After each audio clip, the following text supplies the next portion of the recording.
quand on va avoir les X-Men, il nous a fait comme ça et un petit clin d'œil à l'écran, c'était incroyable. On va enlever la caméra, tu transformes et après on remet la caméra parce que tu coûtes trop cher. Ou la meuf, elle est carrément partie rencontrer Kevin Feige. On va se mettre d'accord dès maintenant. Si vous attendez un tout petit peu d'objectivité, allez voir une autre vidéo. Bonjour à tous, j'espère que vous allez tous extrêmement bien mesdames et messieurs et bienvenue sur cette toute nouvelle vidéo dans laquelle on se retrouve pour parler du tout dernier épisode de cette première saison de She-Hulk ou du moins de la série She-Hulk en général. Un épisode ma foi plutôt très attendu, on ne va pas se mentir, surtout à partir de hier soir où on a commencé à avoir ma foi pas mal de petites rumeurs qui ont, qui nous ont ma foi plutôt hypé si je peux dire ça comme ça, mais aussi depuis le tout début de la série où on croyait que Hulk allait vers Sakaar et du coup un épisode qu'on attendait particulièrement beaucoup, déjà parce que ça allait tout simplement clôturer toute l'intrigue de la série en général et du coup on s'attendait à voir une forme de clôturation de la série parce que voilà, ça fait maintenant 8 épisodes qu'on ne savait pas trop où est-ce qu'on allait, ça fait 8 épisodes où on se disait ok il reste uniquement un seul épisode, comment ils vont faire pour vraiment mettre un terme à toutes les intrigues et tout, et c'était ma foi plutôt mal barré parce que d'un côté il y avait du suspense, d'un côté pas du tout, d'un côté ils préparaient des trucs, d'un côté pas du tout, et du coup c'était vraiment très bizarre dans le sens où quand on voulait aller regarder le 9e épisode, on savait pas vraiment à quoi s'attendre parce que ils ont rien préparé pour ce 9e épisode entre guillemets.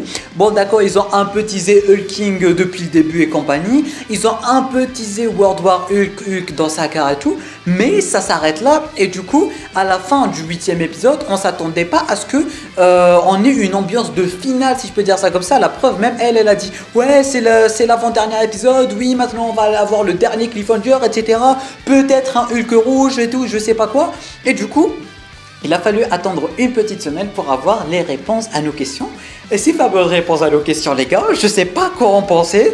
Bon d'accord, ce n'est pas forcément en finale, ce n'est pas forcément intriguant, mais c'est très osé de la part de Marvel Studios, on ne va pas se mentir. Genre dans le sens où on s'attendait à des trucs impossibles qu'on puisse s'attendre à ça. Non mais vraiment, la façon dont ils ont mis un terme à l'intrigue et tout, c'était incroyable. Ils ont utilisé les talents de She-Hulk pour terminer la saison et c'était incroyable. Alors je doute qu'il y aura vraiment beaucoup de gens qui vont être d'accord avec ce que j'ai à dire à propos de ce dernier épisode, mais ça change vraiment beaucoup dans le sens où on n'a pas une intrigue comme les autres et tout, une fin d'intrigue comme les autres. Non, c'est du jamais vu, c'est littéralement du jamais vu, que ça soit super héroïque, pas super héroïque. C'est du jamais vu dans une série ou dans le cinéma en général. Et ça, merci Marvel Studios. Ils ont vraiment pris, ils ont pris confiance, si on peut dire ça comme ça, mais aussi, c'était risqué. C'était très risqué. Ils ont pris un risque incroyable avant de proposer ce 9e épisode. Et pour moi, je trouve vraiment que c'est réussi. Et ils ont réussi à jouer avec la vie réelle aussi. Parce que voilà, on ne va pas se mentir, eux aussi, ils connaissent les critiques qu'ils ont sur leur propre série et tout. Ils savent que la communauté, elle est pas trop contente. Elle est pas trop contente de la CGI, des effets spéciaux et compagnie. Et les mecs, ils ont joué sur ça. Et ça, j'adore. C'est incroyable. Ils ont su et ils ont, ils ont su ramener la chose en fait et jouer sur la vie réelle dans le sens où ils savent que la communauté, que les internautes, que les youtubeurs et tout, ils aiment pas en fait, ils aiment pas la série, ils aiment pas la tournure, ils aiment pas la CGI et ils ont joué sur ça dans le sens où la meuf elle est carrément partie rencontrer Kevin Feige et nous on ne va pas se mentir, quand elle a déjà brisé le 4e mur et tout, ils lui ont dit ouais c'est Kevin qui décide, c'était Kevin qui décide. On s'est dit non mais non, ils ont osé ramener Kevin Feige, c'est quoi les bails? On s'est dit ok il se passe un truc tu vois, et le truc en fait c'est qu'elle est vraiment partie visiter les studios de Marvel Studios en fait. C'était exactement ça, il y avait les armures d'Iron Man, il y avait les fameux cadres et tout. Ils ont vraiment tourné dans le studio de Marvel en fait. Et du coup on s'attendait tous à voir Kevin Feige et là finalement Kevin Feige en fait c'est un robot avec des anacronymes un peu comme Tony Stark et tout. C'était incroyable. Mais vraiment, ça, ils ont pris la patte de la série en fait et le plus grand point fort du personnage et ils l'ont utilisé pour clore le season final. C'était juste fou. c'était fou, ils ont pris un risque et pour moi c'est réussi dans le sens où ils savent ce qui se passe dans la vie réelle et après quand elle est partie parler à Kevin et tout, il lui a dit ouais si tu veux transformer, attends on va enlever la caméra, tu transformes et après on remet la caméra parce que tu coûtes trop cher. Et après elle lui a dit je veux te parler, il lui a dit non ne me parle pas, détransforme-toi d'abord parce que tu coûtes trop cher et on peut pas rester sur une She-Hulk tu vois. Et du coup c'était incroyable dans le sens où ils ont un peu expliqué le fait que la série n'est pas une aussi bonne qualité en fait, dans le sens où ils ont confirmé qu'ils n'ont pas d'argent et qu'ils n'ont pas de temps en fait. Et même en fait, ils voulaient même pas nous montrer comment elle se transforme. Il lui a dit attends, si tu veux te détransformer, on va déjà décaler la caméra, tu te détransformes et on remet la caméra sur toi. C'était incroyable.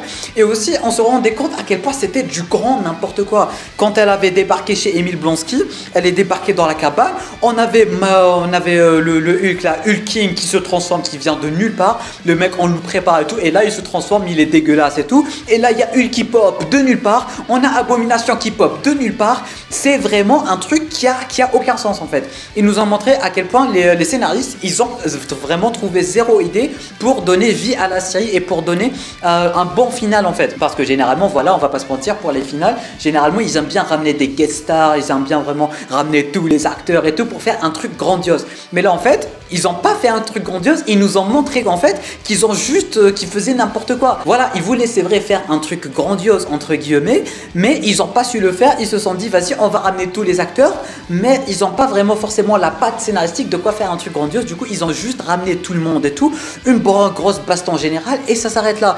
Et du coup She-Hulk qu'est-ce qu'elle a fait? Elle a littéralement mis sur pause sa série sur Disney+. Elle est partie dans Marvel Studios Rassemblement. Non mais l'idée elle est incroyable parce que Marvel Studios Rassemblement c'est la fameuse série où on a les coulisses des séries et tout. Et du coup la meuf elle a quitté sa série et elle est partie voir la vie réelle dans Rassemblement. Elle voulait elle voulait parler à Kevin Feige et tout. Et c'était incroyable. Elle a parlé aux scénaristes, elle leur a dit c'est n'importe quoi ce que vous faites. Et là elle a parlé avec Kevin Feige, du moins avec Kevin tout court. Et c'était incroyable. Et ce que j'ai vraiment aimé c'est que en fait c'est comme une fan en fait. Elle est comme nous dans le sens où même nous quand on rencontre Kevin Feige on va lui poser les mêmes questions qu'elle lui a posées. Et là elle lui a parlé des parents, elle lui a parlé Star-Lord, il a deux pères, il a pas de bonne relation avec son père, même chose du côté de Thor, même chose du côté de Loki, même chose du côté de Iron Man et tout. Elle lui a posé la fameuse question du quand on va avoir les X-Men, il nous a fait comme ça et un petit clin d'œil à l'écran. C'était incroyable. Et après elle lui a sorti un je veux Daredevil juste pour le plaisir. Non mais qu'est-ce que vous voulez de plus en fait?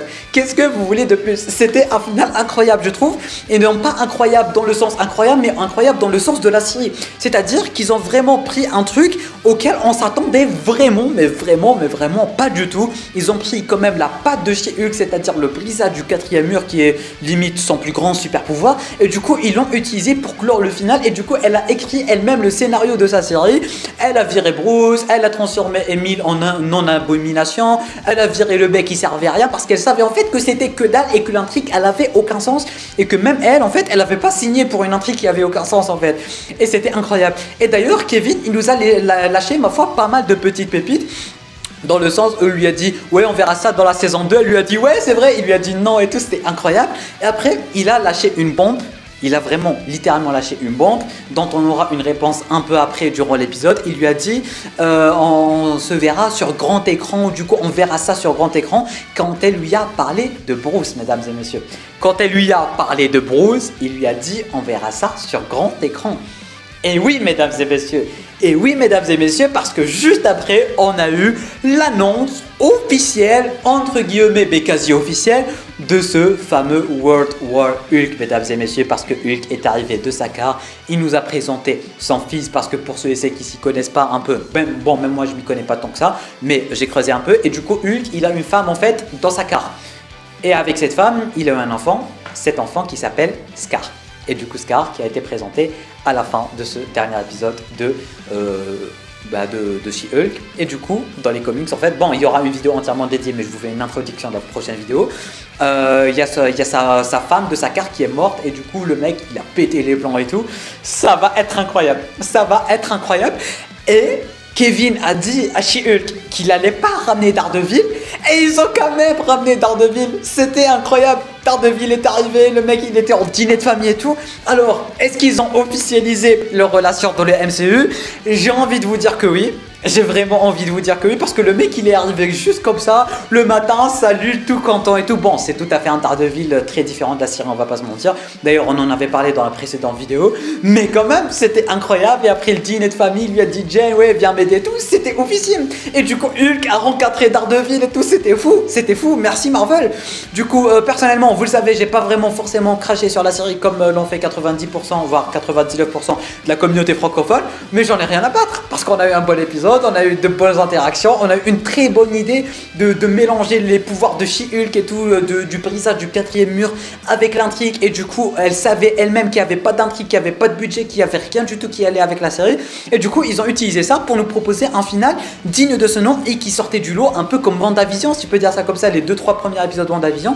Et c'est réussi et c'est génialissime. Du coup, je suis super content de ce dernier épisode de She-Hulk. Je suis super content de la série She-Hulk en général. Je suis super content de l'interaction de Jen avec Monsieur Kevin. Bon, comment dire, c'était bizarre de voir Kevin en robot quand même. C'était archi bizarre et tout. Mais en tout cas, on a eu des dingueries. On a carrément eu des dingueries. Et à la fin, on a aussi Abomination qui va aller à Camartage. Je sais pas forcément ce que ça tease, mais bon, on verra bien. C'était incroyable, c'était incroyable. Bref, n'hésitez pas, mesdames et messieurs, vous à me dire en bas dans les commentaires qu'est-ce que vous avez pensé de ce dernier épisode de She-Hulk, que personnellement, vous l'aurez vu à ma gueule, vous l'aurez vu grâce à cette vidéo, j'ai adoré. Tu peux t'abonner à la chaîne YouTube ainsi qu'activer les notifications en cliquant juste ici sur ma grosse gueule qui n'est pas si grosse que ça. Tu peux regarder une autre vidéo en cliquant juste ici. Et moi je te dis à très bientôt pour une toute nouvelle vidéo. C'était Namiad, portez-vous bien.